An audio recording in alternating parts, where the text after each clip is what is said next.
ಕಾರವಾರ ಸಾರ್ವಜನಿಕ ಆಸ್ಪತ್ರೆಯ ಸರ್ಜನ್ ಕಚೇರಿ ಮೇಲೆ ಲಂಕಾ ದಾಳಿ. ಹಣ ಪಡೆಯುವಾಗ ಲೋಕಾಯುಕ್ತರ ಕೈಗೆ ಸಿಕ್ಕಿಬಿದ್ದ ವೈದ್ಯಾಧಿಕಾರಿ ಕುಡ್ತರ್ಕರ್.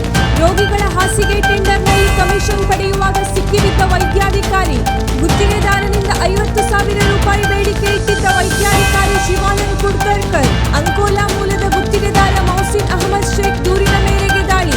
ನಿನ್ನೆ ರಾತ್ರಿ 20,000, ಇಂದು ಮತ್ತೆ 30,000 ರೂಪಾಯಿ ಕೇಳಿದ್ದ ವೈದ್ಯಾಧಿಕಾರಿ. 30,000 ರೂಪಾಯಿ ಹಣ ಸ್ವೀಕರಿಸುವಾಗ ರೆಡ್ ಹ್ಯಾಂಡ್ ಆಗಿ ಸಿಕ್ಕಿಬಿದ್ದ ವೈದ್ಯಾಧಿಕಾರಿ ಕುಡ್ತರ್ಕರ್. ಕಾರವಾರ ಲೋಕಾಯುಕ್ತ ಡಿವೈಎಸ್ಪಿ ಧನ್ಯಾ ನಾಯ್ಕ್ ನೇತೃತ್ವದಲ್ಲಿ ದಾಳಿ.